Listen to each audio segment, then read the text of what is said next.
What up? I know. It's been a while since I've seen this gorgeous metallic face. But I come with good news. I don't know if you can really tell, but right there behind me, I have 12. Yes, you heard me correctly. 12. Five Nights at Freddy's action figures, and we are going to review them today. First things first, I'm going to introduce which ones I have. I think pretty much all of them are from the AR game. For those of you who don't know, no, it is not that game. It's the one that you play on your cell phone the entire time. Not one that was put on different platforms. But anyway, let me go get them real quick. I acquired all these guys off of Amazon. Because just, oh crap. The end of the world. Alright. But yep. As I said, I have 12, count them, 12 figures that we're going to be reviewing today. Boy, that's a lot of action figures. We have high score Chica, Shamrock Freddy. Very hard to get my hands on this one. Practically had to beat an old man on Amazon's website for it. We have Liberty Chica. Also really nice purchase. Glitch Trap from the Curse of DreadBear DLC. Right from that game right there behind me, actually. We also have Grim Foxy. I'm just tossing them to the side right now.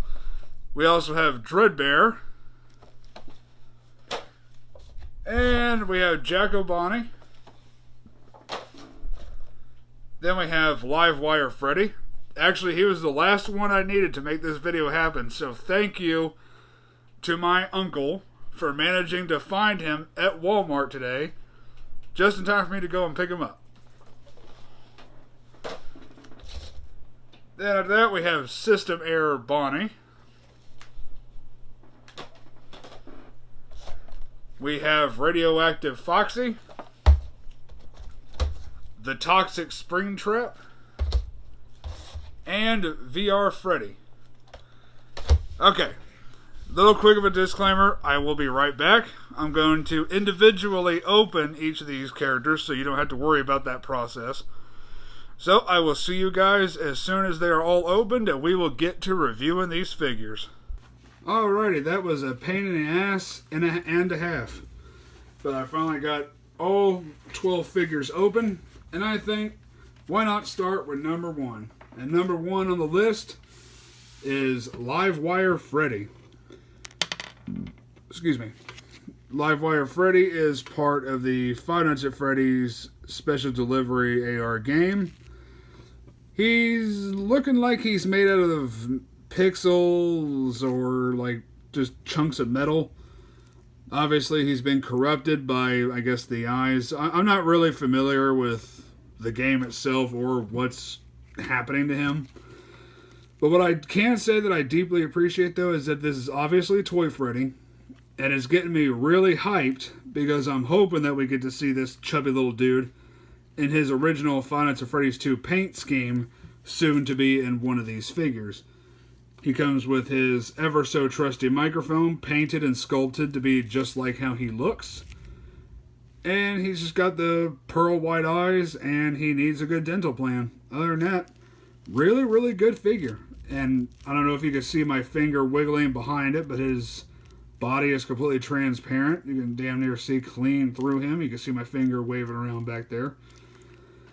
And yeah, not a bad start. Not a bad figure. I hope Funko keeps it going, and please hurry up and get us the Five Nights at Freddy's 2 figures.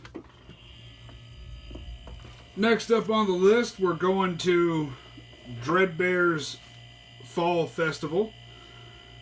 And the first thing we run into waiting for us at the Iron Gates of the Cemetery, and that is the Grim Foxy.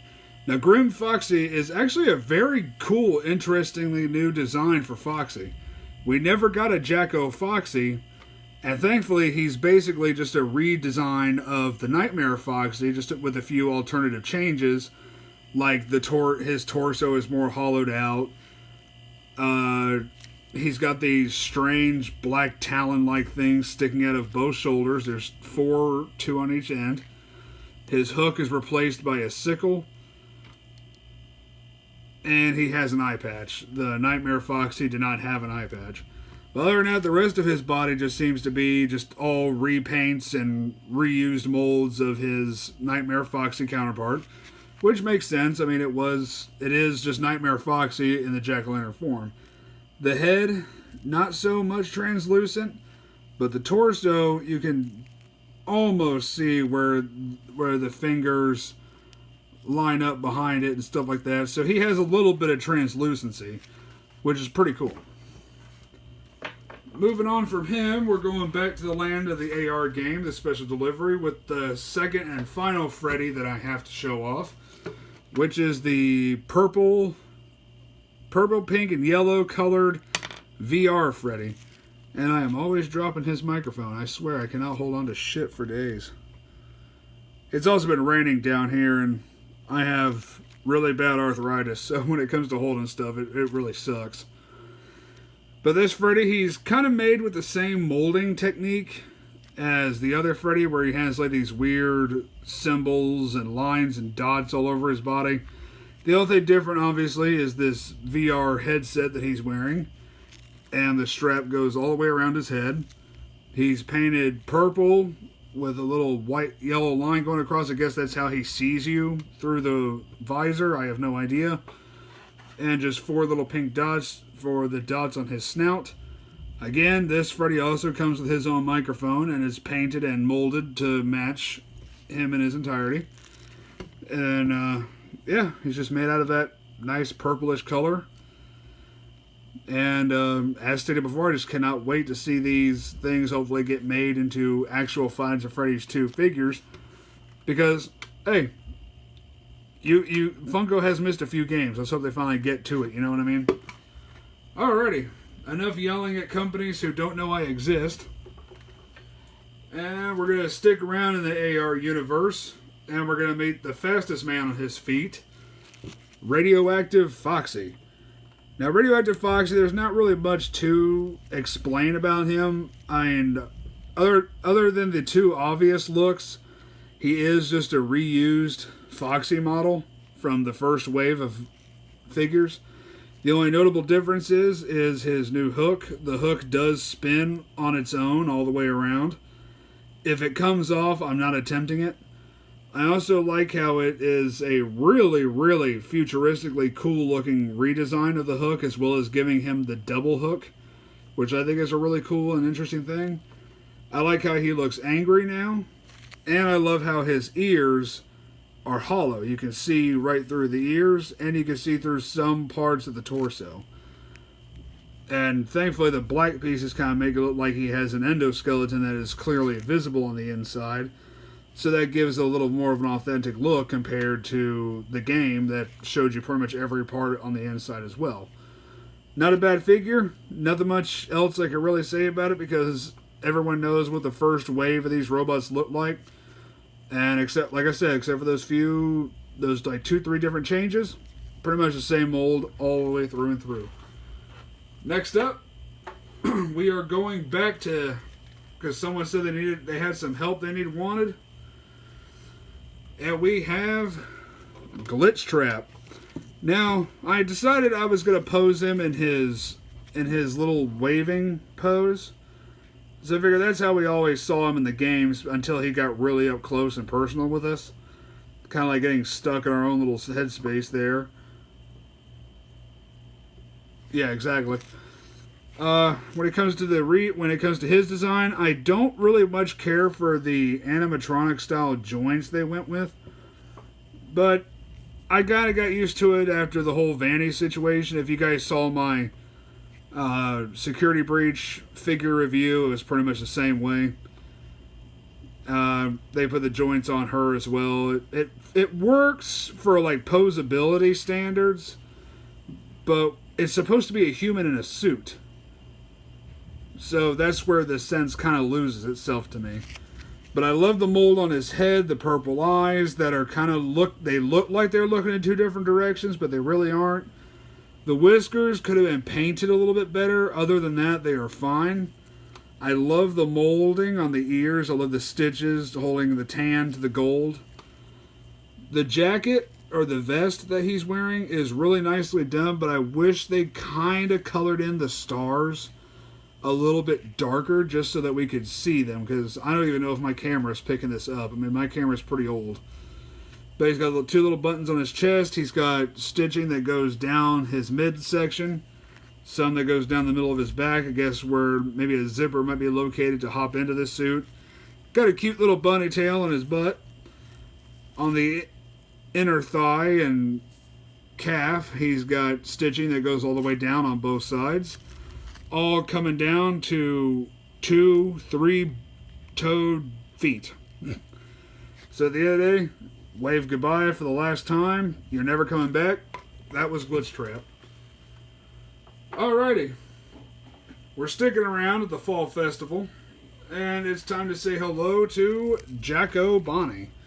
Now, I do know that there is a Jacko Chica. Unfortunately, I was not able to get my hands on her when the time came, and I don't know if I'll ever be able to find her. But I thankfully did get my hands on Jacko Bonnie, so at least I got one of the two, so I'm a little bit more satisfied than what I would have. Like with Grim Foxy, there's not really much to say about this figure. He is just a remold of the Nightmare Bonnie, like with the 1 foot open, the one with just the toes, the hands are the same. The torso, except for being made out of the see-through orange, just like a Foxy. Really, it's all redesigned the same exact way, the same with his head, except for just the color palette choices. The head is kind of hollow, kind of see-through, but not as obvious as the back of the body is, like the bottom half. Other than that, the torso on this one does spin around. The torso on Foxy does not. I'm sorry I didn't say that when I was reviewing him. But the torso on Jacko Bonnie actually does rotate. Moving on back to the world of VR, or AR, sorry. We have the high score Toy Chica. Now this figure is also really cool, and I'm glad to see that they've already made a figure of Toy Chica as well. I think all they're missing now is just, I guess just the Mangle. The Mangle, Balloon Boy, and the puppet. I think the only puppet that we've gotten was the Nightmare one. But anyway, getting too far away. She's made out of Tetris blocks on her arms and legs. I don't see it much anywhere else. She's also made out of really cool, almost see-through blue plastic, but it's so darkly painted that you can't really see yourself through it. And before I forget, all these AR figures that are designed like this one actually do glow in the dark, which is pretty cool. So if you have kids that like to be easily distracted by really cool things, this is also another toy for you. Down to her feet, the pixels are not on her feet. They're just mainly on her calves, her thighs. And for the looks of it, some are on her arms, hands, but the rest of it is just upper arms, and that's pretty much it. Instead of Let's Party, it's High Score. And she's got a pair of piercing green eyes just to stare at you all day with. Fun, fun, fun. But wait, she comes with a partner. That's right. If you act now and buy that figure, you also get an 8-bit Cupcake. Yep, it's the Cupcake, but an 8-bit. Very, very adorable, I might have to say. Flip it around the other way, he's just looking in the opposite direction. So you can pose him in, I'm guessing, either hand. And you can also pose him looking in either direction. So that I think that's pretty cool. I love the design. It kind of reminds me of the ghosts from Pac-Man, which is pretty cool. But yeah, nice, neat little attachment for this figure. I can't wait to see what the Five Nights at Freddy's 2 Cupcake looks like when they finally make those figures. I thought I told you you were never coming back. You son of a bit. Whatever, fine. Get over here.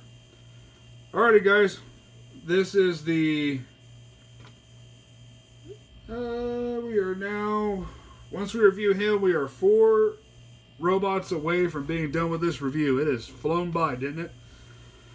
But next on the chopping block, you probably just heard the argument I just had. He always comes back. We have Toxic Springtrap. Toxic Springtrap has all these weird boils, pus, veins, boils wrapping around his ears.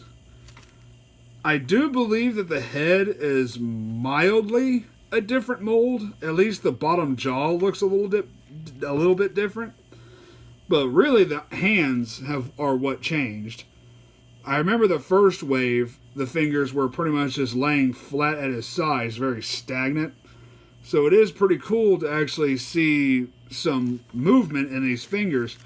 Because you figure with how old he's supposed to be in the games, the fingers wouldn't be able to just lay on his sides anymore. They'd be a little janky and worn out, especially with a guy who just died in it 30 years prior to him being discovered. But the toxic sludge goop goes all over him, even down to his legs, all the way down to the now blackened endoskeleton feet. His hands are translucent. The whole body is damn near translucent, but not dark, not light enough to where you can see through it. But I love the redesign. Gotta be careful on the ears, though. They are made of pretty soft plastic, and God forbid a kid just grabs it and rips an ear off too hard, bends it too far that way, and God forbid just something bad happens. And it looks like I got one with a little bit of paint residue on the eye, but I think that actually kind of works a little bit with me, so I'm not complaining. Other than that, that was Toxic Springtrap. Alrighty, we are now on the last figure. As part of the Curse of DreadBear DLC, we have DreadBear himself. Now, DreadBear, from the looks of it, he's an entirely custom mold. Funko did incredible by us. This figure looks absolutely insane. I love everything from the way the fingers are designed on this thing with the many joints. I love the way the stitching is made. I even like the Statue of Liberty-esque paint job they went with on him. He does have an exposed torso. Whoops. Hang on. He does have an exposed torso like the Nightmare animatronics. Unfortunately, it does not turn.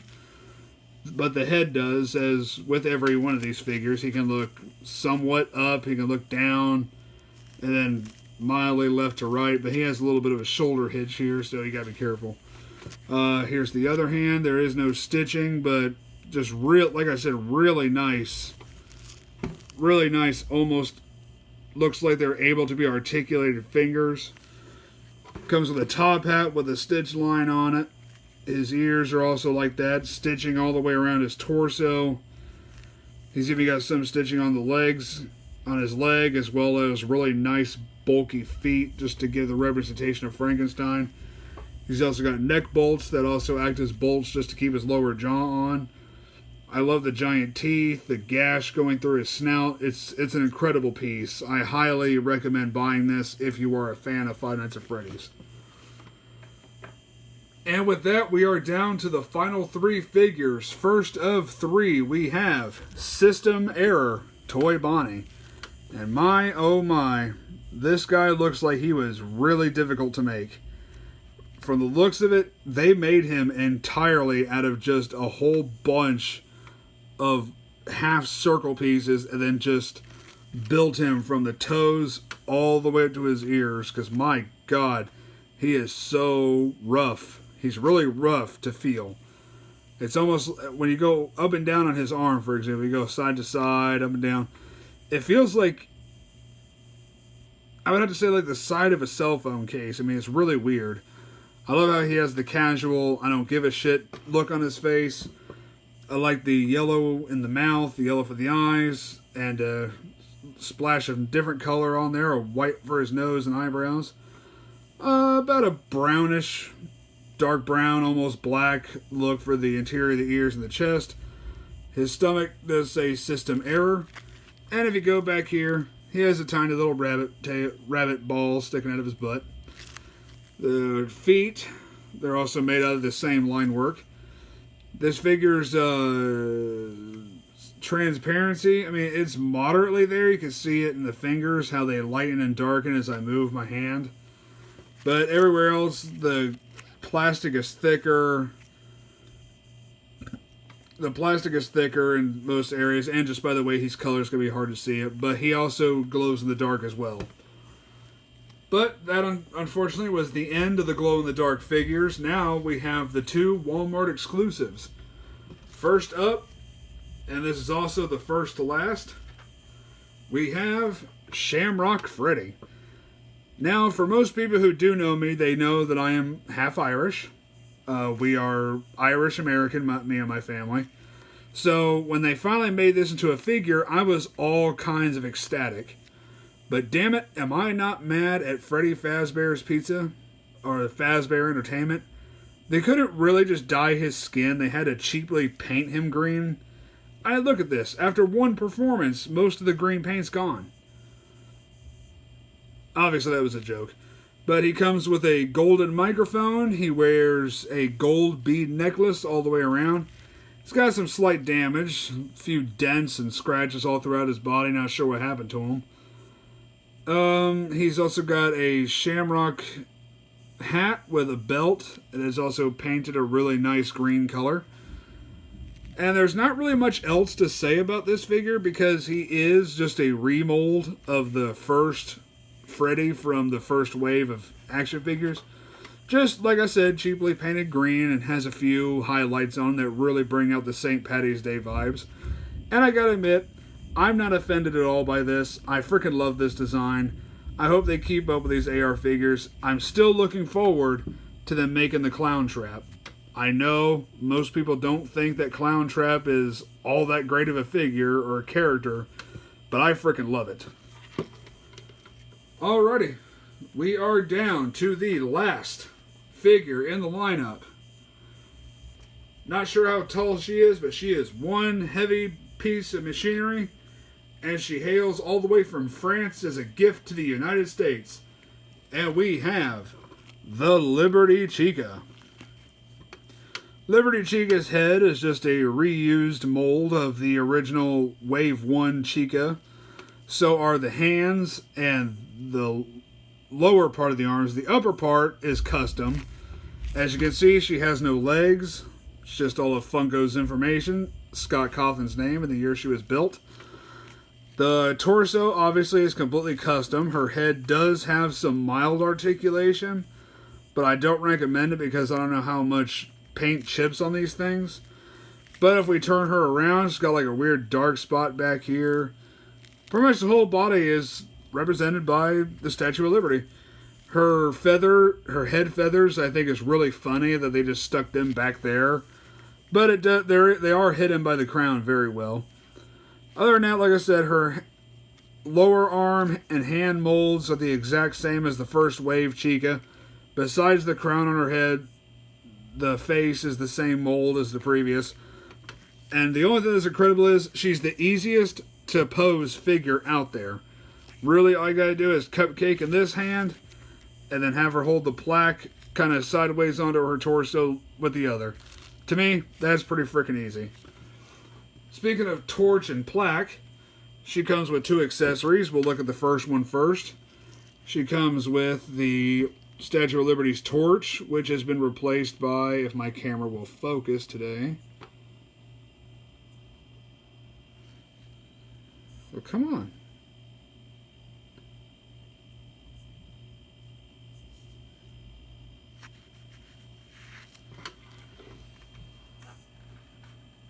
Okay, there we go.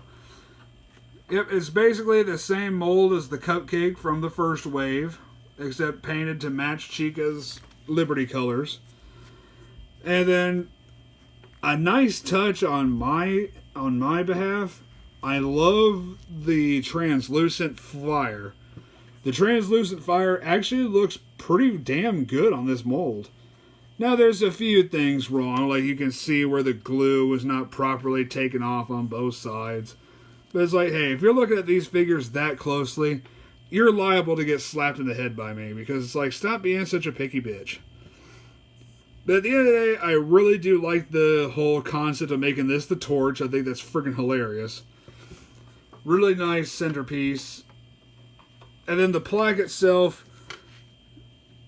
The plaque itself is exactly the same as what the real Statue of Liberty holds. It's just more withered and broken up, just to fit the whole Five Nights at Freddy's aesthetic. There's nothing on the back. It just has the date, the month, the day, and then whatever the rest of that stands for. If it's supposed to be Roman numeral, good frickin' luck trying to get me to read that. But yeah, that's all the accessories she comes with. Oh man, that was a lot of frickin' figures. Well, hopefully you guys enjoyed that as much as I did. I really enjoyed it. A little bit longer of a video than our last little epic review of action figures, but hey, I wanted to make sure that I had at least 12 of them, and I was very ecstatic to be only 12 shy of having them all. But are you just as excited for the next wave as I am? I highly doubt it. I know that there are some tie-dye figures coming in soon. Looks like they're all just going to be reused models of the first wave, but they're going to have like some red, white, and blue tie-dye effect, which to me, that sounds pretty freaking cool. But what do you guys think? Should I buy them? Should I leave them alone? I don't know. I just want to start having a little bit more interaction with you guys. Now that my health is better, now that I'm trying to get back into the swing of things with move videos and trying to do things that I think is cool, I mean, I'm hoping that it can make up for all the time that I was out for, because at the end of the day, I do feel really bad. A lot of YouTubers will say that, but trust me when I say I'm a little bit more genuine, only because I don't like to disappoint people. But sorry to disappoint you this time, but the video is over, and I need a fucking nap. So, until next time, guys, this is Dr. Raven Nevermore, signing off.